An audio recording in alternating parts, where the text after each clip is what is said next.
Deepstone Crypt is Destiny's latest raid creation, features some basic mechanics in order to complete each encounter. There's 3 augments your fire team will make use of throughout the raid. They are Scanner, Suppressor and Operator. This video will talk you through Scanner augment for each encounter, minus the final one because I forgot to record the whole raid. However, if your fire team employs a 4-core strategy, Scanner isn't necessary in order to complete it. I'll be uploading videos of the other augments as I find time to edit the content, so make sure you have your eyes peeled for them. And if you haven't already, make sure you're following me on Twitter and Instagram for updates, and the comment section is always open if you want to suggest any future content. But for now, sit back and enjoy.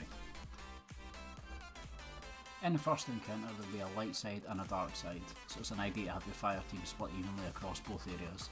There will be 6 fuses your side needs to damage. They're numbered 1 to 6 from left to right, starting on the light side. So you have 1, 2 and 3 on light side and 4, 5 and 6 on dark side. Remember these positions because your operator is going to call out which ones needs to be damaged.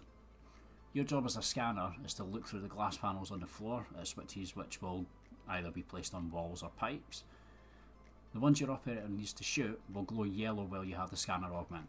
And it's up to you how you communicate this to your fire team.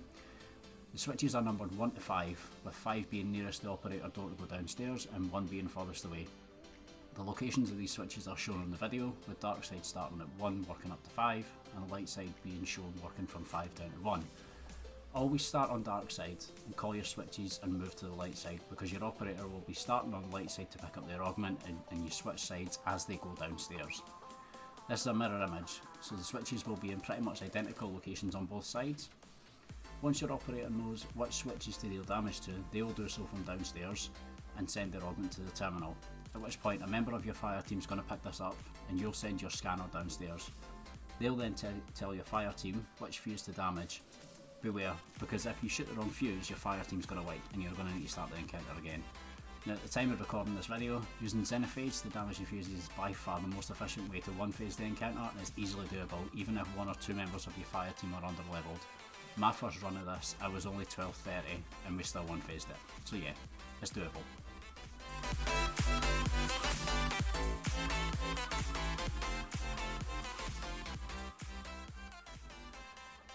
In the second encounter, there are 2 levels. You have up in space and on the ground. Those going to space will need to take the space shuttle pods at the back of the arena you start off at the beginning of the encounter. Your fire team will ideally be split 3 to 3 between the arenas, or 4 in space and 2 on the ground, with 1 person coming down from space to the ground after the first round of burst damage.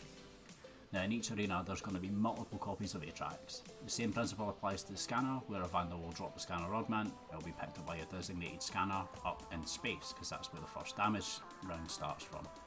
Now once all servitors and shanks are destroyed, this will start the extinction protocol mechanic, in which you'll need to do maximum burst damage to whichever copy of Atrax is glowing yellow. The first damage round will be upstairs, after which your scanner in space will send the augment down for you to take from the terminal, and for this to be alternated between space and on the ground. Now the best weapon for this at the time of this video is Exotic Sword with Lament. Optimal combination is to charge a sword, do 3 light attacks and 1 heavy attacks, which as you can see from the video I never quite pulled off in that burst. You'll then send your scanner augment back up using the terminal for this to be repeated by your team upstairs until you've reduced the boss's health by around 75%, at which point all fire team members on the ground need to take a shuttle to space, so don't forget that. Now once the boss reaches around 25% health, he's going to enter a final stand in which all fire team members should be up in space for by taking the space pod at the back of the arena that you spawn into. Should you not be able to take off his final chunk of health off in one burst, then you'll wipe and start again.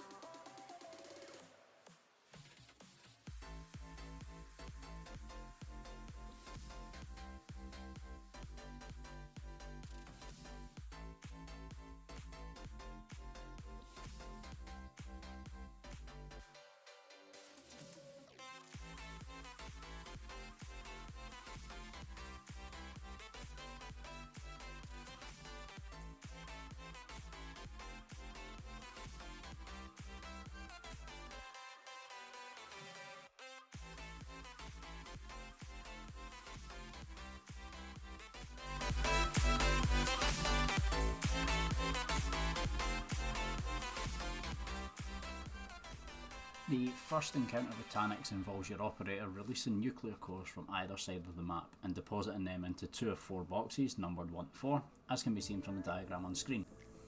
Your job as the scanner is to identify which 2 of these 4 boxes is glowing and inform your fire team. After each round of depositing cores, a random augment will be deactivated, and this will show where scanner normally shows in the bottom left of your screen. Once an augment is deactivated, regardless of which one it is, it's important to call us out as soon as you do, so that another member of your fire team can take it from the terminal that you'll deposit into. Now, there is no boss damage phase on this encounter. All you have to do is execute the mechanic of depositing cores, dumping deactivated augments, and suppressing the boss either 6 or 8 times over. At this point, the floor will open up in the middle of the arena, and at that point, all fire team members should drop down to the lower level and run like hell to the opposite end of the corridor. Now, once you're in the airlock at the end of the corridor, stay apart from your fire team and don't jump. At the time of recording this, if you do any of those things, then you'll be launched to the back of the airlock and you'll die. Obviously, if all 6 of you die, then it's a wipe. Now, you can pick up cores as a scanner. In fact, it's actively encouraged, because anyone who carries one will have a slow climbing debuff called radiation, which will wipe if it gets to times 10. That's it for my guide on the scanner augment. A quick recap of the scanner mechanic.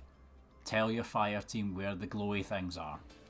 Loadouts are as follows: for Vault, use Xenophage; for Atrax, use Lament; for Taniks Part 1, whatever's going to help you clear enemies and disrupt Overload champions; for Taniks Part 2, use Anarchy and Slug shotguns. Warmind cells are advantageous, however questionable for Atrax since you don't want to damage their own copy. But that's it for this video. If you found it helpful, make sure you drop a like and follow me for more content and updates. Comment section is always open for feedback and suggestions, but for now, the fact that you're watching this means more to me than anything. Thanks for watching, I'll see you next time.